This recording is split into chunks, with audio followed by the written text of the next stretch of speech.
हाँ जी, अस्सलाम वालेकुम। जुमा 5 सितंबर 2025 शाम के 6:15 बज चुके हैं। तारीख़ी सैलाब सिंध की तरफ आने को तैयार है। 12 लाख क्यूसेक का ये सैलाबी रेला जो है ये सिंध में दाखिल हो सकता है। सिंध वाले तैयार हो जाएं।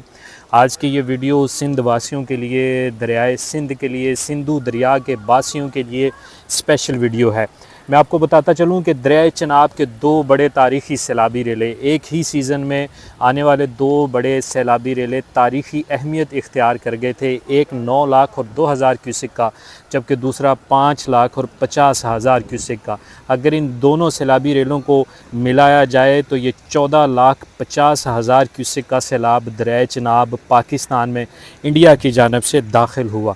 इसी तरह से अगर हम बात करें दरियाए सतलुज की, तो दरियाए सतलुज में हेड गंडा सिंह के मुकाम पर इंडिया की जानब से मुसलसल सैलाब छोड़ा जा रहा है।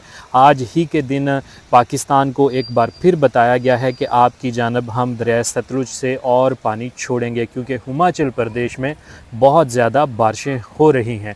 तो इस बात का यही मतलब हुआ कि ये सारा सैलाब जो है कुल मिलाकर जहाँ का जितना पानी जहाँ से इकट्ठा हो रहा है, चाहे वो एक कतरा है या हज़ारों कतरे हैं, अब ये सारा पानी सिंधु दरिया की जानब जाएगा। ये सैलाबी रेला आप देख सकते हैं। इस तरह के बहुत से सैलाबी रेले अब दाखिल होकर हेड पंजनद पर मिलेंगे। पांचों दरिया वहाँ पर आपस में मिलाप करेंगे और फिर उसके बाद सिंध की तरफ ये गामज़न हो जाएगा।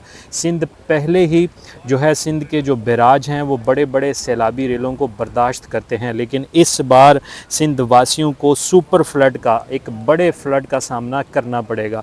सिंध के बहुत से ऐसे मुकामात हैं जो पानी को तरसे हुए हैं। ख़ास तौर पर कच्चे का इलाका ऐसा इलाका है जहाँ पर पानी बिल्कुल भी नहीं है। कच्चे में कुछ इलाके ऐसे हैं जहाँ पर पानी है, लेकिन कुछ ऐसे इलाके हैं जहाँ पर मुद्दतों से पानी बिल्कुल नहीं है। खुश्क साली वहाँ का मुकद्दर बनी हुई है और ये खुश्क साली इस बार साल 2025 में ख़त्म हो जाएगी, क्योंकि सिंधु दरिया एक बड़े सैलाबी रेले का सामना करेगा। तारीख़ी सैलाब है जो सिंध की तरफ आने को तैयार है और अंदाज़न 10 से 12 लाख क्यूसेक का ये सैलाबी रेला होगा जो सिंध में दाखिल होगा। अब देखना ये है, सवाल ये पैदा होता है कि सिंध की हुकूमत इससे कैसे निपटेगी। पंजाब हुकूमत तो अभी जनाब कोशिशें कर रही है, हर जगह से लोगों को रेस्क्यू किया जा रहा है, जिस हद तक मुमकिन है लोगों को फ़ायदा पहुंचाया जा रहा है। लेकिन बहुत से ऐसे मुकामात पंजाब में है जहां पर अभी तक सैलाब मुतासरीन को जो है वो फ़ायदा नहीं मिल सका, इसलिए वो